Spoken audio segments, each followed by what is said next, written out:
we are looking forward our way. Hi, this is Brett. Carol is with me as well, of course. Today's employment environment is challenging. You may be a job seeker, sending out scores of resumes, hoping for interviews. You may be striving for success in a job, crossing your fingers you can actually hold on to it as well. The stress and self-doubt can be numbing. Today, we're going to look at the challenges facing job seekers and current employees. Let's welcome our guest expert, Ken Lazar, CEO of Ability Professional Network and a well-known professional recruiter in our community. And I was trying to think how many times you've been on the podcast, at least a couple of times now. Yeah, absolutely. Always a pleasure coming. Thank you. Meet with you guys. We're so glad to see you. Fun. And as we were talking, you were on our first podcast, The Successful Encore Career. Yes. Oh, yeah. Is that right? Yeah. Wow. In some Would I have let you get away with not being on the podcast? Was I there? we were all so much younger at that point in time. Exactly. Yeah, Well, right. we used to podcast from the job fair. Yeah, The expo. that's right. Yeah. That's So right. if we Mine didn't grabbed any you there, place too. else, we caught up with you there. Right. Yeah, you brought a lot of people in for that. Oh, that was so much fun. It was, really. We it had was. a great time. So, Yeah.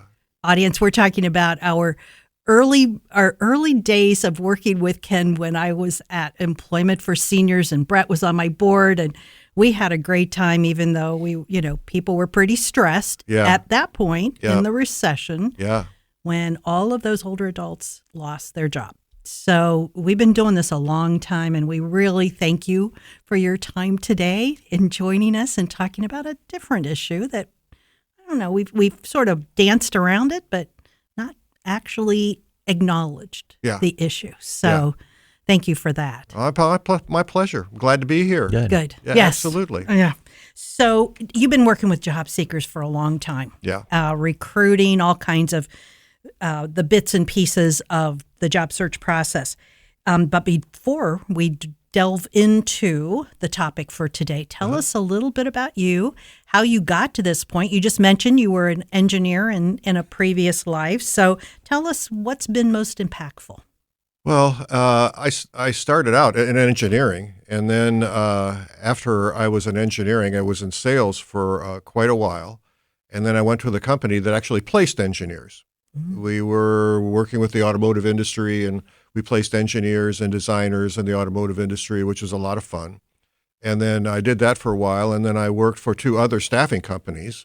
One, Kelly Services, which used to be a household name, probably still is. And I was in commercial staffing. We were doing light industrial, administrative, call center, that type of thing. And then I went over to Manpower Professional, which we did all kinds of professional positions, engineering again, but it was finance, whole mess of different positions. And then I came into my home one day, and my wife says, "You're not liking your job too much, are you?" And I says, "Well, how could you tell?" And she says, "I can tell." She says, "Why don't you start your own company?" Mm-hmm. And I thought, well, you know what you're in for? And she says, "Yeah." So we started Ability Professional Network with my son, Matt, and we decided that we were going to place sales professionals. And we've been doing that for the past 14 years. Yeah. And it's been great helping people get to advancing their careers. And so just helping people get to where they want to go in their careers has been a real rewarding experience. So, it's just a good thing to do, and I get paid for it. So it's a win-win. It's really great. Yeah. It because I sort of fell into that recruiting career services area also, and it seems like a lot of us who have been in that realm have found it. Yeah. It wasn't really necessarily our career projection, but I'm now carrying it, going back and working with undergraduate students and helping them. And it's always, it is incredibly fulfilling to see somebody not just successfully get a job, but, flourish in that job. That's what's so much fun. That they stay there, and I placed them there, and they're there, and you could watch them progress in their career, and that makes you feel really good. It does. Yeah, it does. As an aside, and Brett may cut me out on this, but when I was meeting with some Otterbein students last night, and my shout out to Otterbein, I showed them I had gotten thank you notes from students, and I went back and I found their LinkedIn to see what that internship was that I helped them with 10 years ago. Yep. And now one young woman who was working for a company in their HR area is now an HR manager for one of the largest chemical companies in the country. That's great. In 7 years. Yeah. And you're like, wow, Yeah. how fulfilling that is. Makes you feel good. It's a lot of work. A lot of work. A lot of work. So Yeah, absolutely. thank you. Yeah. You posted a blog on self-doubt and the effect it can have on professional relationships. We want to expand on that theme, looking at the emotional pitfalls faced by both job seekers as well as somebody in the workplace. Let's start with that fear of rejection. We all suffer from self-doubt and loss of self-confidence. Are you finding this to be more prevalent in today's employment? And if you are, what's driving that?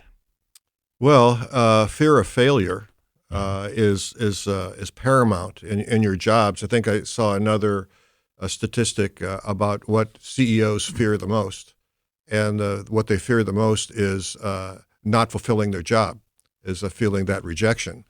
So, and the failure rate of CEOs right now is about 2 years. They're in and they're out.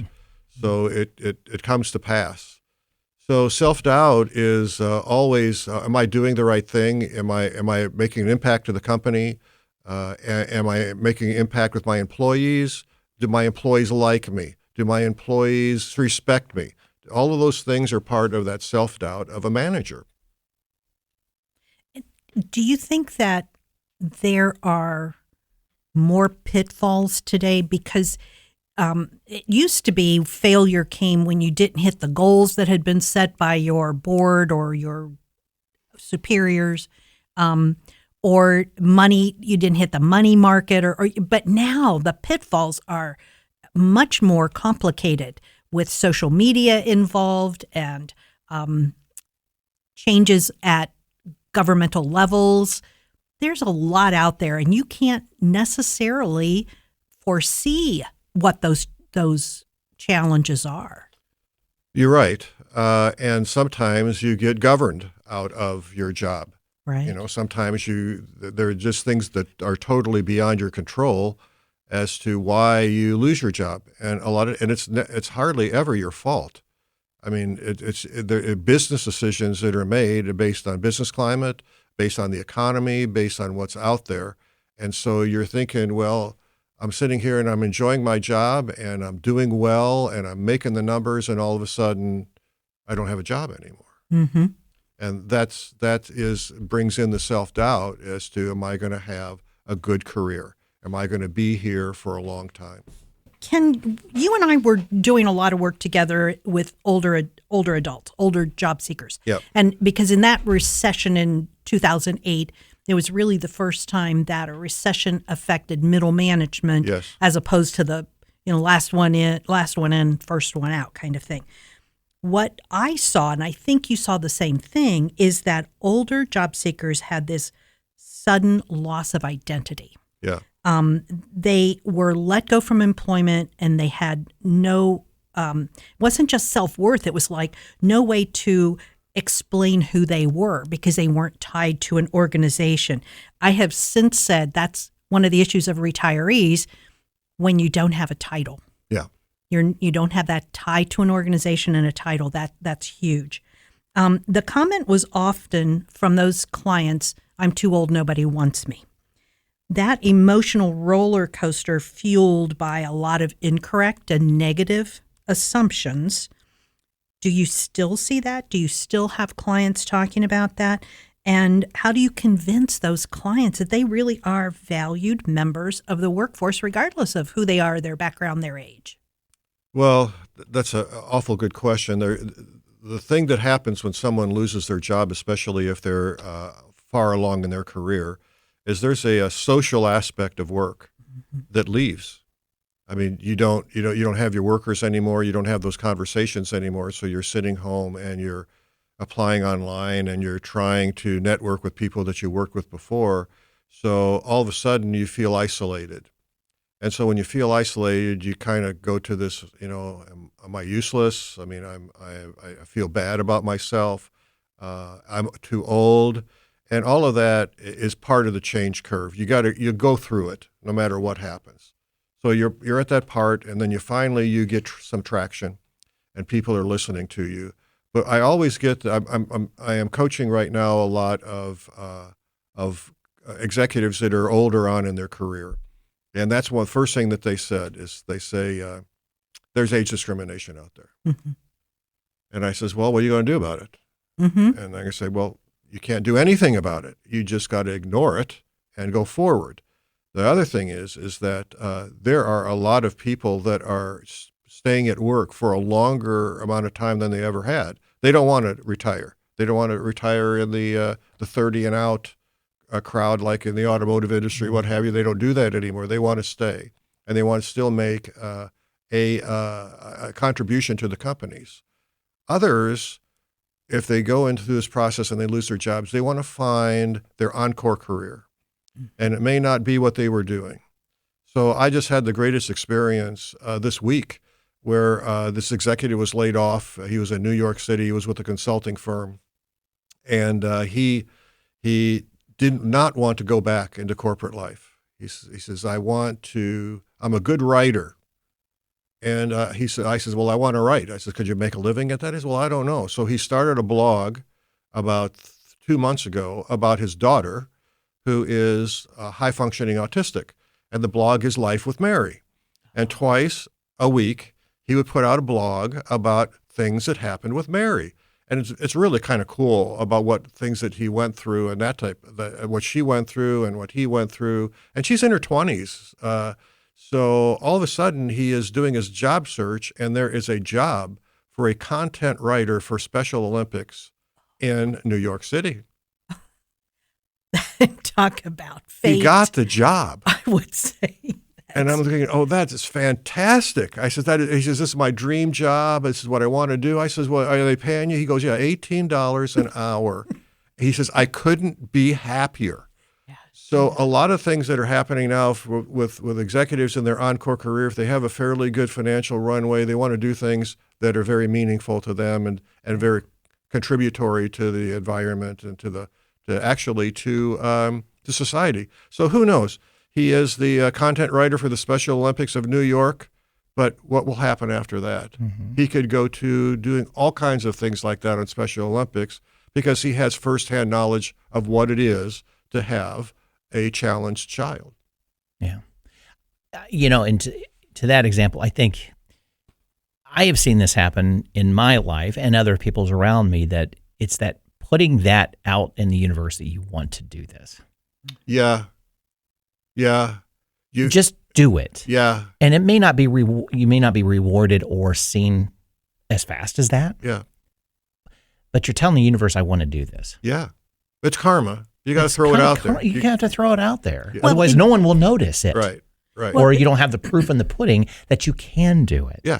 But I think it's also that when you put it out there, when you actually say it out loud, you're also convincing yourself. Sure. Not just finding the contacts in the world, but you have to convince yourself. And how many older adults we talked to, and it was always, it's age discrimination. Well, sure, but what are you doing to help your case as a good job seeker so that your age is not an issue? And the age discrimination is on the reverse side too. You may be too young, and you're not going to be hired. Mm-hmm.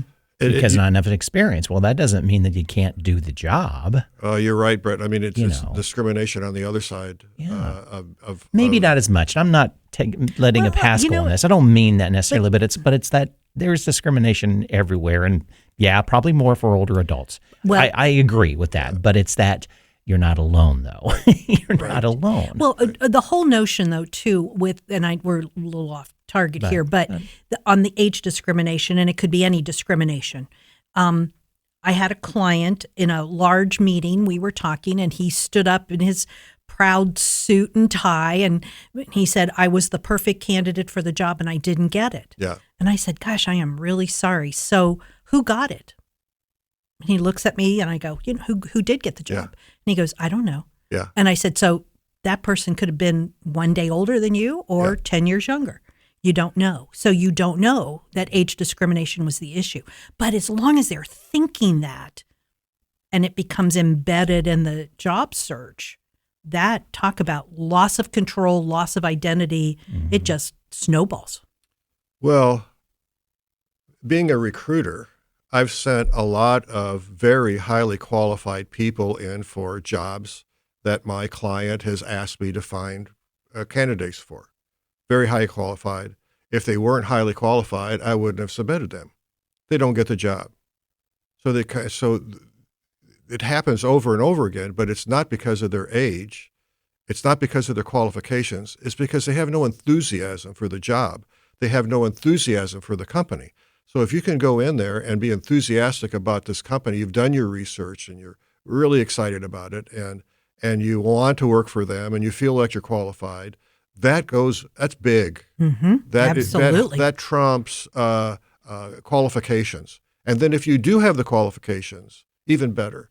But a lot of people rely on just their qualifications and don't go for the emotional part of getting a job. Or don't do the research Or to don't even do the get research. to that point. Right. I know. Yeah. Yeah. As I said, I was talking to students this past week, you really, it's like, you got to show that you really want to do this. I can't hand you a job. Well, yeah, I was a sales executive for a heating and air conditioning company, a manufacturer, and I'd go hire young people to be my salespeople, and I'd go through the interview process, and the last question that I'd ask is, what kind of furnace do you have in your basement?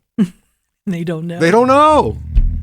I mean, what are you going to do? I mean, come on. Exactly. Yeah. So research is big. Oh, yeah. Yeah. Absolutely. Exactly. Yeah. Well, kind of in that same line, we have reinforced this many, many times on different podcast episodes talking about employment and finding a job. That search is long, complicated, and frustrating. And once an individual actually secures employment, they may be met by another set of complicated and frustrating situations. Are we just overwhelmed by all the critical goals in front of us, or is something else at work? Overwhelmed. That's a good question. So you can be overwhelmed. I think one of the overwhelming things that happens is that the company doesn't have what I call an onboarding process. Mm-hmm. So the expectations are never set. So you're in a new job, you're excited about it. Now, what do I do? What are my expectations? What are my goals? If that is put in front of you, then you know what to do. Mm-hmm. So like I play salespeople. So what a good salespeople person would do is he would get the compensation program and he'll study this thing and he'll know how to make his money and he'll go after it. If the compensation program is wrong and it's not in alignment with the goals of the company, that's not good because the salesman will fail because, well, you didn't do what we wanted to do. I said, yeah, I did what I was supposed to do to get the money. Yeah. Big difference. Yeah. Mm-hmm. Going back to that notion of onboarding, Yep. I can remember often when someone would be applying for a job and you look at the job description, it's full of acronyms and jargon that nobody understands. I remember when I worked for the state of Ohio, they were posting a job. I'm sorry, it wasn't for the state of Ohio, it was for Ohio State. They posted a job in which you had to know a particular software package or mainframe package. And the only way to learn that mainframe package is to have already had the job. And so you couldn't. It was proprietary. You could not get the job unless you literally worked in that office and you were getting your own job back. It made no sense. No. And so, the individual has to work through the issues of self-identity and self-confidence, but an employer also has to have a culture in an organization that is going to support particularly new people. Yes, absolutely. And we go back to job descriptions, Carol. They're inherently not exactly what I want to be polite about this. They don't truly give a good picture of what the job is. They're too general. Right. And so I recommend people write performance-based job descriptions. So this is what you need to do. This is what your expectations are, not what your qualifications are, what the expectations of the job are. It's a big difference. And so you end up getting job descriptions that are kind of generic, and then you apply to those job descriptions and you have an interview, and then you get to the hiring manager and he goes, well, I wanted this and I wanted this. So there was a disconnect between the job description and what the hiring manager actually wanted. Mm-hmm. So that's part of the process that makes it a little bit longer, but yeah. And oftentimes job descriptions are written in HR. And the hiring manager has no clue what it says until they literally have applicants on their desk. Yeah, I mean, that's right. And I think but what it comes down to, if they have good corporate recruiters, the corporate recruiters will take a look at the job description and what they want. They'll go to the hiring manager and say, is this what you want? Mm-hmm. Does this person absolutely have to have a college degree? And the question, well, yeah, he has to have a college degree. So you don't want me to give you any candidate, regardless of what their the compensation is, or what their background is, or what their success is, unless they have a college degree. Well, no. Let's go back on that. And I'll accept someone with the right experience. So you got a good recruiter will go through that process with the hiring manager, so they find out exactly what is required for that job. Which is, as we were also discussing before we started taping the podcast, boy, if it's going through an AI process and it says college degree, you're not going to get farther. You're not. That's right.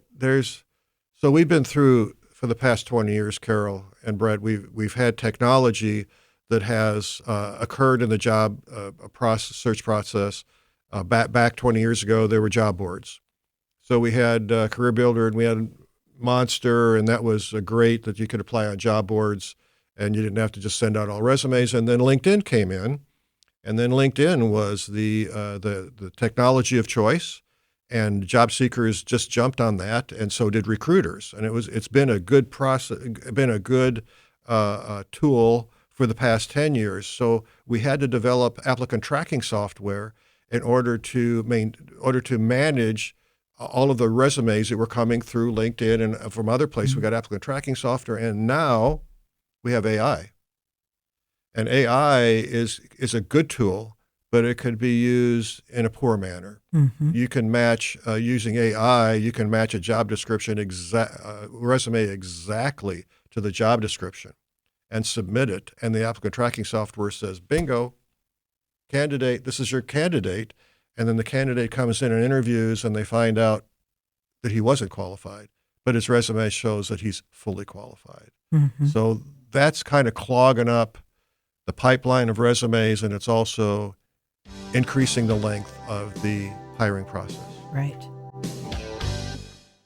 You can really do some really neat stuff with AI, with like creating cover letters from your resume and from job descriptions that really show off what you have in your resume. That part of it is good. You can do some really cool stuff about finding what companies you should be applying to based on the criteria that you want in the job and location and what's in your resume. You can do that also.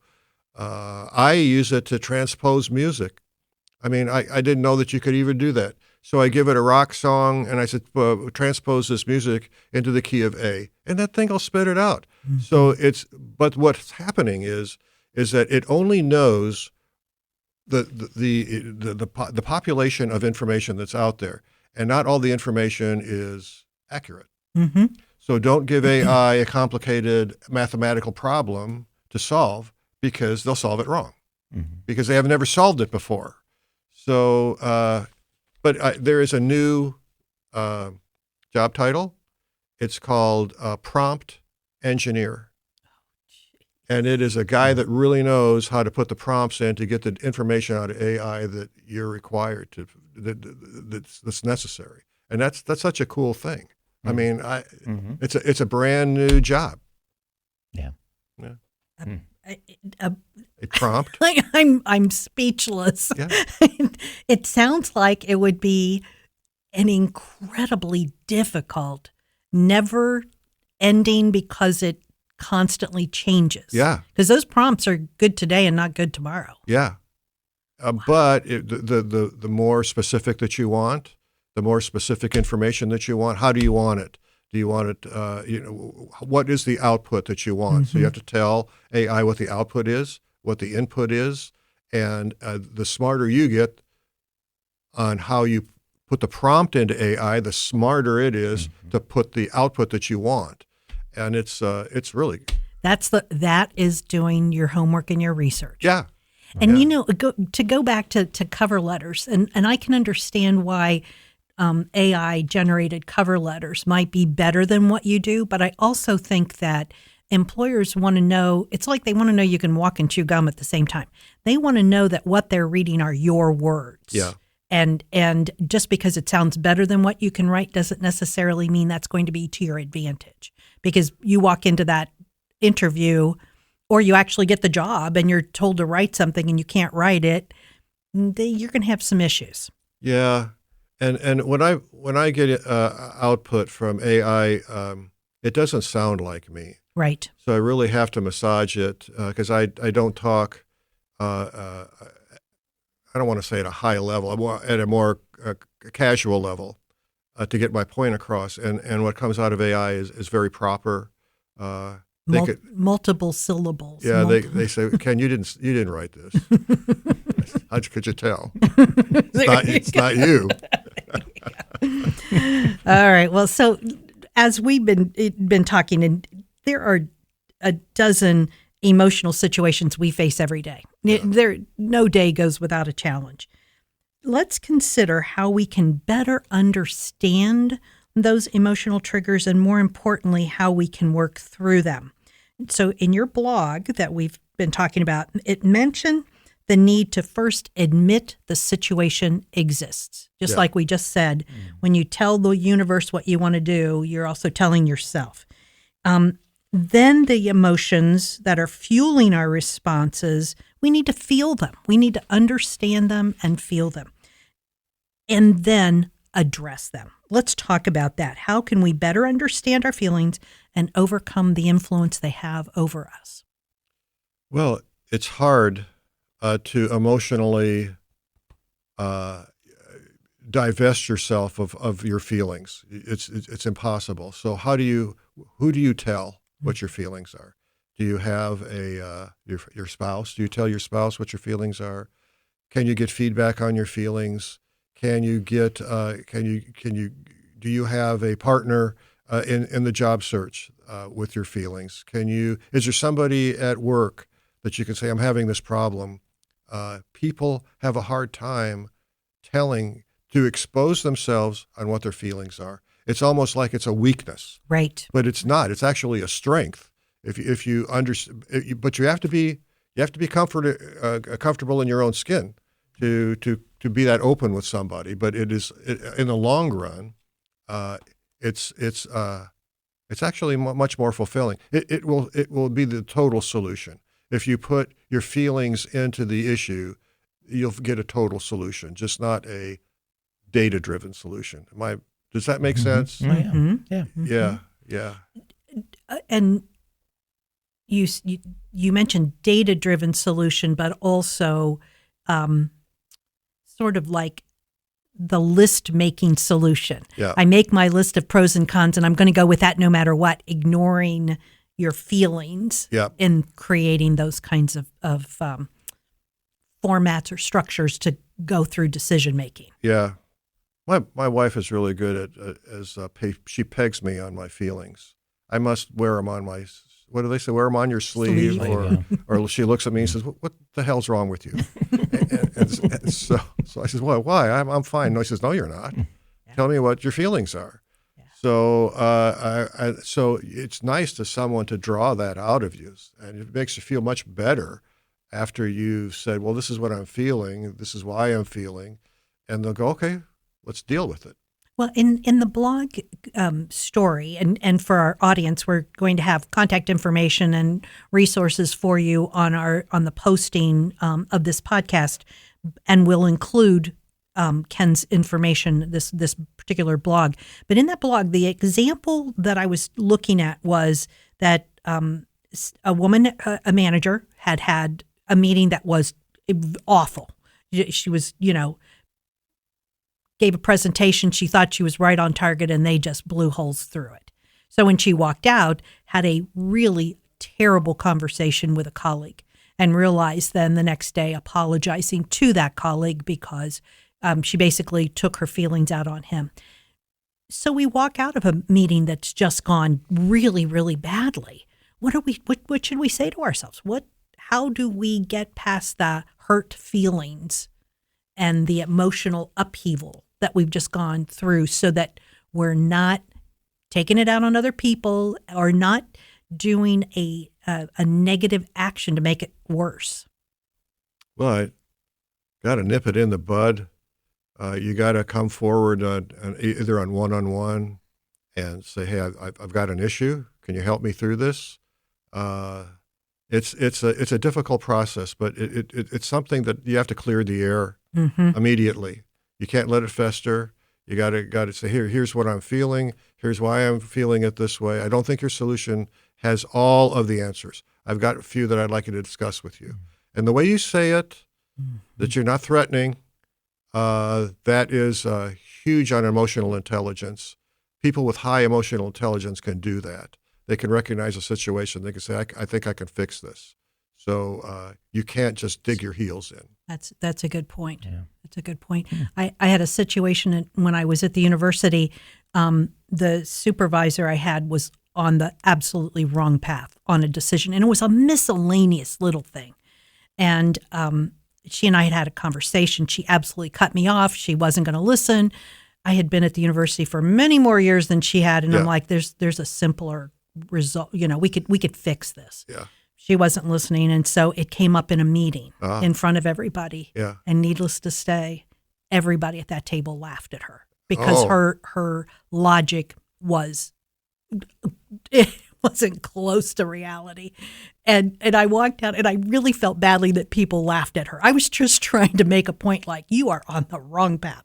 But so I apologized to her right away, but it was still, she still looked pretty stupid, bottom line. There's a way to do this. I mean, I was one of my clients that I was working with. He was in a group interview. One of the interviewers says, "Okay, so tell me. So you're in a meeting, and your boss says something and provides you with information that you disagree with. How do you call her out in the meeting?" And the guy goes, "What, are you crazy? You don't call someone out in a meeting." So obviously, there's some issues there that are happening in the company that throws up a red flag that says, we've got a problem here. So a good thing the guy didn't get the job, but you don't ask that question, and you would never in a million years call your boss out in a meeting. That's not good. Right. Afterwards, yes. In between you, one-on-one, yes. Yeah. Wow. Yeah, exactly. Ken, you spoke of courage over comfort when confronted with the many paths possible in dealing with failure or emotional stress. Can you give us some examples of when you've seen individuals ignore their fears and be courageous, or when someone has taken that easier path? Yeah, the easier path doesn't get you to the solutions that you want. I mean, sometimes you just have to say, "Hey, I need the courage to say this. I need the courage to come forward and saying this isn't right. We need to take a different path." Comfort would be, well, my boss wants me to do this, and I'm going to do it, and go down the wrong path, and that happens a lot. And so, if you have a good relationship with your company, you have a good relationship with your manager, you should be able to have the courage to say, let's look at a different solution. Have you looked at the solution in this manner? And that way you feel good about the fact that you have offered your manager everything. And you're not comfortable with just not saying anything. How do you judge that against the phrase, "Do you really want to die on that hill?" That I don't know why that came to me when you're saying that. Yeah. It's just, how do you judge those moments, those situations?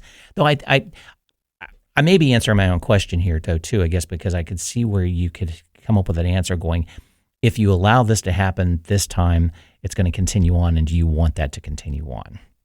What your boss is asking you.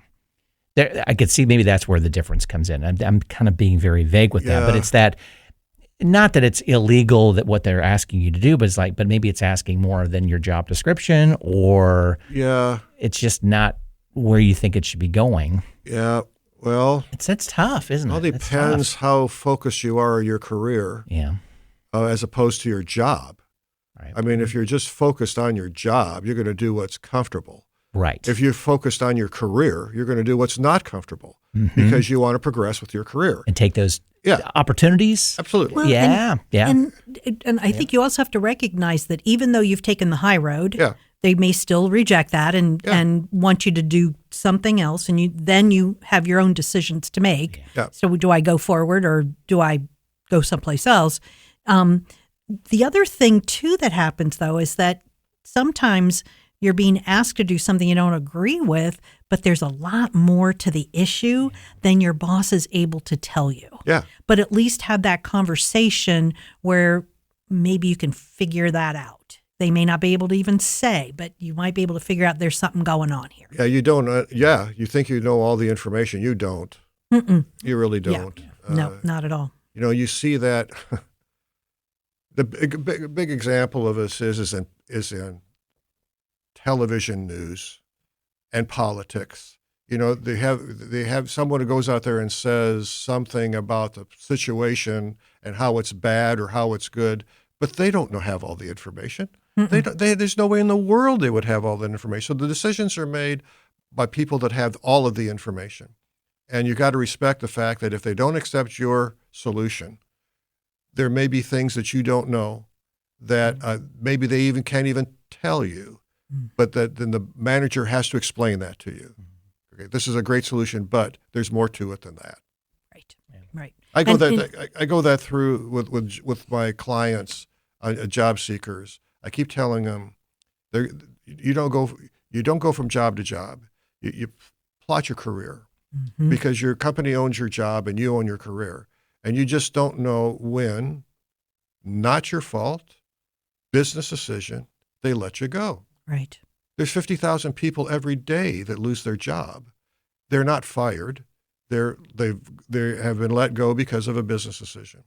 So you have to realize that and plot your course for your career. Which direction are you going? And you always have to focus on that.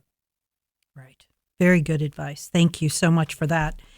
Because I think that it's like saying it to the better world as you are trying to convince yourself that of your self-confidence and your own ability to get things done and your fears, and you say those fears to the world, you also have to say to the world, this is my career, this is what I want to accomplish. Right. And it's very important. Yeah. We're more, careers sometimes aren't linear either. I'm a perfect example of that. Sure. We've never had anybody at this table that their career has been linear. Yeah. No one. And I was just thinking this, it's so easy for us, we three at our age, or we're in our careers, to say that. Yeah. Well, because when you're 23, 24, 25, your career is, I went to school for this and I want to do this. Yeah. Right. But probably not. No. When you're 20, when you're 30, it's going to go to the left. And when you're 35, it's going to go to the right. And by the time you're 50, you're off on another state. Plane. Another plane. Yeah. But we can only give the advice of what we've lived. Yeah. Let it happen. But I'd love that idea that your what you just said about focus on your career and not the job. Yeah. Because the job is just the vehicle to kind of get you to where you want to go. Okay, that vehicle dies, go in, find another vehicle. And that's really good. If you change career, if you change jobs, which happens, you always pick up new skills. Mm-hmm. And Absolutely. And I think maybe if you take a look at what is a career is a challenge of building the right skills. You may change industry, you may change jobs, but your job is to amass as many skills as you possibly can through your career so you can do whatever you want to do. Right. And we're leaving the great stuff at the end of this podcast. I know. You know that? This is like world-changing stuff. If the listener, if you've gotten through this far, you've been rewarded. We probably have to put a pre-roll on this saying, listen to the whole thing. Listen to the whole thing, exactly. But going back, your career is not, I got a degree in accounting and I want to be an accountant as my career. That's not your career. Right. Your career may be making sure the organization I'm working for is whole, and I'm using my little air quotes here, whole from a financial standpoint. Mm-hmm. It is not doing debits and credits. It's looking at accounting as a tool and where you're going with it. And we can sit here, the three of us, and look back on our career and see all those linear moves. However, those linear moves led us to where we are today, and we kind of like where we are today. Yeah. So there were no mistakes. There were no big changes. They were just moves to get to where we are today. And all those moves were not unpainful either. Right. Oh, right. Definitely, I don't want the listener to kind of go, well, you guys must have had, you're looking back with rose-colored glasses. It must have been, no, it was painful at times. No. It was, but you learned from the pain. Yeah. Oh, yeah. And I mean, the best job I ever had for 11 years as a nonprofit director, I worked 24/7. Yeah. And it was 6 years before I took a vacation for more than a day. Yeah. It was real painful. I'm looking at my board president here, Mr. Technology, Mr. Podcast Technology. But I wouldn't have changed it for the world. No. And talk about skill building, network increasing, all the things that were important, providing resources to community. Those were the important things. So you go through that. But yeah. So, okay. Did we solve all the world's problems? No, I think we did. I think so. Every episode does that. Absolutely. Absolutely. Yeah, we probably need to, looking forward our way and fixing the world's problems should be the name of the podcast. Exactly. It's beautiful stuff. I don't know. One of those sweet Otterbein students asked me this week, well, who listens to your podcast? I said, well, adults in Ohio. And he goes, well, I'm an adult. And I'm thinking to myself, no. But he would get something out of this episode, though. He would. I should send it to all of them, that's for sure. Let it absorb. Okay, so we've solved the world problems. We have. And we're coming to the end of our conversation. Ken, I hate to let you go. We've had so much fun. You have to come back. But we always ask our guests to give some advice to the audience. What I'd like to ask you to do is to give advice on how an individual can strengthen their self-confidence, and move past failure. So a lot of us are defined by our occupation. And so that's not the only definitive thing in our lives. So what we need to do is take a look at, for example, I always have my clients answer the question, what are your goals?